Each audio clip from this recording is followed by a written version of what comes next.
first thing I can do for this, I can look at each inequality separately. All right. So let's say I just solve the left hand side. So 3 is less than 3x. What we do is we treat this inequality as an equation. So imagine it's an equal sign. All right. Imagine there's an equal sign in between the two. So I divide both sides by 3. And because I'm dividing by a positive number, I keep the sign the same. If I divide by a negative number, I have to swap the sign the other way. The 3's will cancel here. X will be greater than 3 divided by 3 is 1. Then we look at the second half of the inequality. Let's write that down. 3x is less than or equal to 12. Divide the left-hand side by 3 and the right-hand side by 3. Again, we're dividing by a positive number. We keep the inequality the same. And 12 divided by 3 equals 4. So basically what we have here is we have the number 1 where x is greater than 1. And we have 4, which is actually a little bit more on this side, and x is less than or equal to 4, going this way. So I could combine it on the number line, where I've got 1 and 4. Put an open circle over here and a closed circle over here, drawing this on a number line. Just a note that this is excluding 1, it's less than 1, and this is including 4, because it's less than or equal to. Okay. All right. Let's try the next one. So write your answer on a number line. And just remember, m is an element of all real values. All right, let's have a look at the next example now. So what we got here is we're going to add 4 to both sides. Remember, we treat this as an equation. All right. And the main idea when it comes to inequalities is when you divide or you multiply by a negative, that's basically the main rule of inequalities is that when you divide or multiply by a negative number, then you have to swap the signs. So you're going to go like that and that. So this will become 8m is greater than or equal to, if I plus 4 on this side, this will be 32. And I divide by 8 on both sides. I get 32 divided by 8 is 4. Now I'm dividing by a positive value, so I don't need to swap the inequality. I want to also write my answer on a number line, and m is an element of R. That means m is an element of real numbers, which means it encompasses all the values in between any number in an infinite realm, right? Okay, so I go on a number line, I need the number 4, which is the value at the bottom. And because it's greater than or equal to, it has to be a solid dot, circled or colored in dot. And it's going to go right as well from here. And that's how we write that answer for this one. Okay. All right, try the next one. This one we're solving an equation for f. Okay, so here we want to solve for f. The first thing I'm going to do is I want to get all the f's onto the left-hand side. So this is going to become a negative. So it's going to become 8f minus 2f, where the sign goes from positive to negative and it changes sides. When we change sides, we change signs. So if the equal sign is here and you got a positive and you move it over, it becomes a negative. And if you have a negative and you move it over, it'll become a positive, or vice versa. Now, at the same time, I'm going to move 12 over, it's going to become negative 12. And when I say move, I mean it disappears from the original part, in other words, and it gets replaced by whatever else was there. So this is going to be 2f becoming negative 2f, and I have all my f's on one side. Negative 12 plus 36 is going to get me 24. 8f minus 2f will be 6f. Dividing both sides by 6, I get f equals to 4. Okay, final answer, f is equal to 4. We don't really need to put this on a number line. If we did put this on a number line, we would put the number 4 and basically a dot. That means x equals 4. Alright, but it's not really needed. Okay, let's go to the next one. See if we can solve the next one. Solve for x. Alright, let's solve for x for this next one. So over here we've got a fraction. We've got x in the numerator as well. So what we want to do here is move the 4 over or multiply both sides by 4. If I multiply this fraction by 4, it'll cancel out. So I do exactly the same thing on the right hand side to keep it equal. 6 times 4 is 24. And so 1 minus x equals 24. Now, if I move the 1 over, I can minus 1 on the other side or subtract 1 on both sides. Gets me 23 equals negative x, but I want positive x. So positive x will equal negative 23. Alright, method number 2. Method number 2, treat the top part as a block divided by 4 equals 6. What number divided by 4 equals 6? We know that number is 24. So therefore, 1 minus x equals 24. Then take this part over here and treat that as a block. 1 minus a number must equal 24. On a number line, if you add 1, and you have to get to 24, you have to add 23. But if you're minusing a number, it means that you need to have two negatives to become a positive. So this would be negative 23 to get to 24. So you could use a similar kind of method on those lines. Or you could use these steps over here where you multiply both sides, subtract 1 both sides. Whatever you do on the left-hand side, you do on the right-hand side, like a normal equation. Okay. All right, try the next one. Okay, so for the next one over here, what we're going to do is, remember, we take the first inequality and we solve it first. So we take 30 less than or equal to 16 and we solve that first. So let's write that down. 30 is less than or equal to 16 and we divide both sides by 6. 30 divided by 6 would get me 5. So n is greater than or equal to 5. And so from here, I take the number 5 and n is greater than, it's on the more side, so it's going to go this way. And I wasn't really asked to draw the number line, but this is what it would be. And this is saying that n is a real number, so it can take on all different values. On this side here, I got 6n is less than 18. Divide by 6 on both sides. Treat this as an equation. This is going to become 3. From here now, I go to the number 3, put an open circle, and then go left like that. N is an element of the reals. Okay.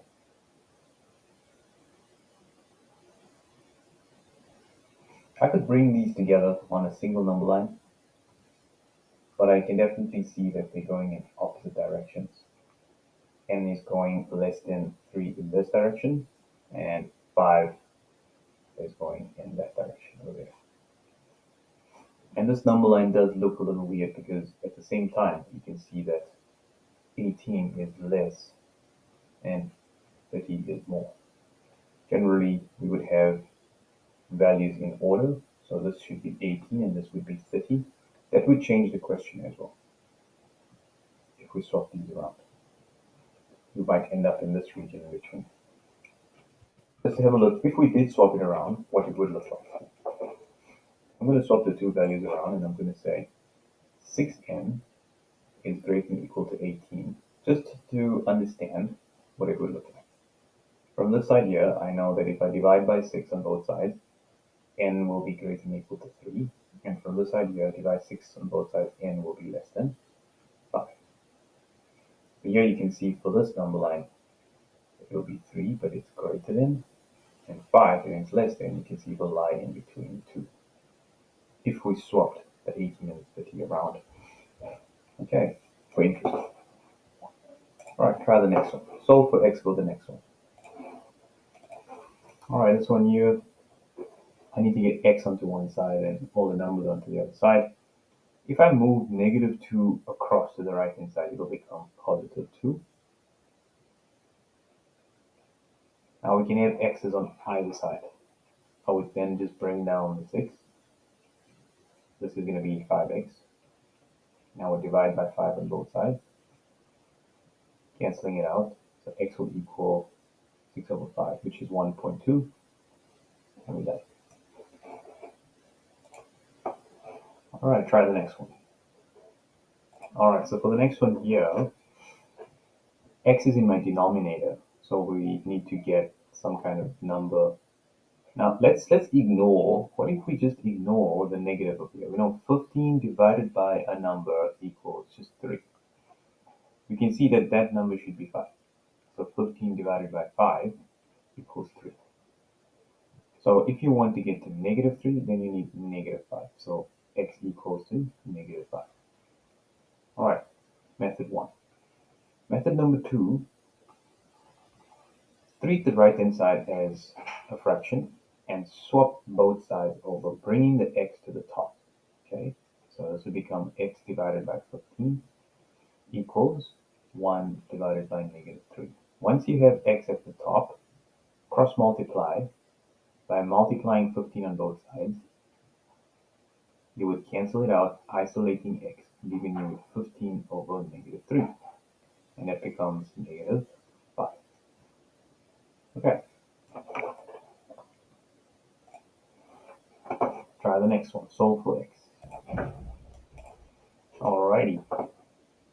So for this question over here, I'm going to divide both sides by 4 first. And that's going to get 24 divided by 4 is 6 on the right hand side, bringing down whatever's in the bracket. I'm going to keep this on the left hand side, and I'm going to move this over. And I'm going to end up subtracting 6 from itself, which is 0. So x equals 0. I divide by that. Method number 2, I multiply it into the bracket. 4 times 6 is 24. 4 times -2x is -8x. And then I subtract 24 on both sides, or move it over, and that becomes 0. And so x equals 0 as well, because 8, anything times 0 is 0. So x has to be equal to 0. So we have 2 possible methods there for this one. All right, try the next one. Solve for x now using fractional equations. Alrighty, let's have a look at this next one over here. The first thing I'm going to do is multiply both sides by 3. Okay, so 2x plus 5. 4 times 3 gets me 12. Then I am going to subtract 5 on both sides. 12 minus 5 equals 7. Then I'm going to divide by 2 on both sides. So x equals 7/2, which is the same as 3.5 as a decimal. Another way I could have done this question is treat the top part as a block divided by 3 equals 4. And we know that's going to be 12. So that means that that is 12. So 2x plus 5 equals 12, which gets you to this part here. And then you can treat that as a block. And you know that will be 7. So 7 plus 5 equals 12. So then the block is 7. So 2x equals 7, which gets you to that part. And you can then divide by 2 to get back there as well. Okay. Alright, now x is in the denominator. Try the next one, see if you can get this next one with x in the denominator. Alrighty, let's have a look at this one over here now. Over here we've got x in my denominator. So I'm going to use a method where we take 4 as a fraction as 4/1, and we find the reciprocal of both sides because I want to get the x value to the top. I want to get it to the top. So I'm going to flip this whole fraction over. and write it as 2x plus 5 over 3 equals 1 over 4. Now that I have it at the top, I can multiply by 3 to cancel it out completely. Okay? By multiplying out by 3, I end up with 3/4 on the right-hand side and 2x plus 5 on the left-hand side. Now I'm going to subtract 5, and I'll be left with 2x equals 3/4 minus 5. So 3 over 4 minus 5 comes to negative 17 over 4. And then I divide by 2 on both sides. Using a calculator, it gets me negative 17 over 8, and I'm done. All right, method number 2. Method number 2, I've got 3 over 2x plus 5 equals to 4, and I multiply this bracket over the side. It becomes 4 times 2x plus 5. That'll get me 8x plus 20, and I subtract 20 on both sides, getting me negative 17 equals 8x. Then I divide by 8 on both sides, getting me x equals to negative 17 over 8 as well. Alright, so method 1, I use the reciprocal method.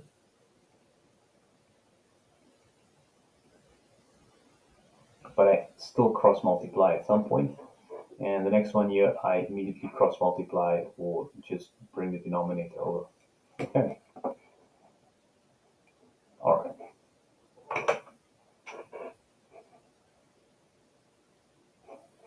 All right, now let's see if we can do a few questions all together in one. All right, try the next round. See if you can solve for x from question 1 until question 8. Let's see what you get.